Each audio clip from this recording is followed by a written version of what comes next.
Thank you, Madam Chairman. I appreciate it, and thank you for holding this hearing. We have a distinguished panel before us, and I want to thank each of our witnesses for being here to share your expertise. In our digital age, communication networks form the cornerstone of our economy and our national security. That makes them a top target not only for criminals seeking financial gain, but also for our adversaries. America's enemies have learned that they don't need to launch missiles or deploy troops to harm the United States. Instead, they can use teams of skilled and well-resourced cyber hackers to steal our intellectual property, to gather intelligence, and to hide within critical infrastructure to disrupt essential services, all while maintaining plausible deniability. 2025 has been a pivotal year in network security, marked by the rise of AI-empowered attacks and defenses, alongside persistent risks ranging from infrastructure sabotage to increased supply chain vulnerabilities.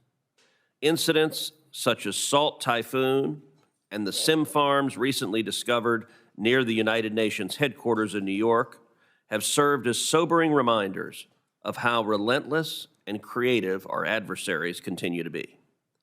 Unfortunately, there is no single silver bullet solution to address cybersecurity. Protecting America's communication networks is a complex undertaking that demands continued vigilance and cannot be reduced to rote box ticking.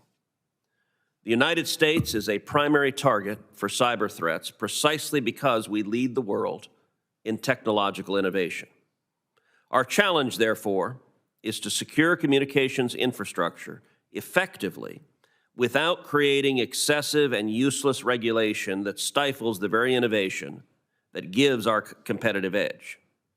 That is why I commend FCC Chairman Brendan Carr for moving last month to rescind the Biden administration's misguided January 2025 declaratory ruling, which tried to shoehorn new cybersecurity mandates into a 1994 law about cooperating with law enforcement.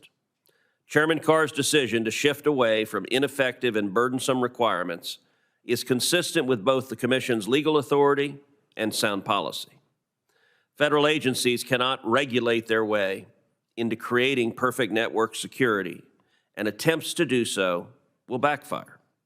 Forcing telecom carriers to chase the false security of compliance checklists instead of engaging real-world threats diverts resources away from the necessary partnerships and response capabilities that actually stop intrusions. Worse still, the legal risks these compliance regimes impose have a chilling effect, as armies of lawyers focus on avoiding lawsuits and regulatory penalties instead of information sharing and collaboration when every moment counts. To meet these evolving threats, the federal government must incentivize genuine cooperation so that communication networks can focus on anticipating the next attack, not just responding to the last one. This needs foresight and agility, and it doesn't come from imposing outdated checklists and top-down regulations.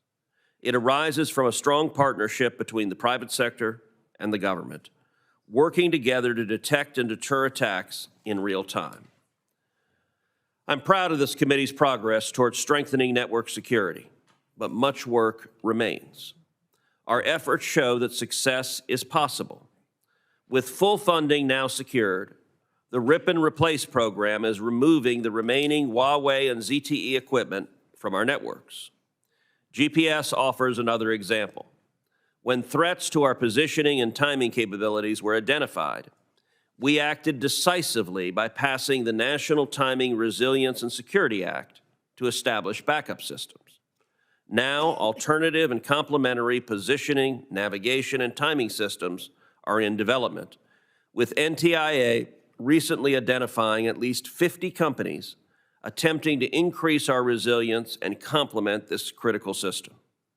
Today's hearing is an opportunity to assess the current threat landscape, identify where our defenses fall short, and explore how the federal government and the private sector together can better protect America's communications infrastructure from both foreign and domestic threats. I look forward to a productive exchange.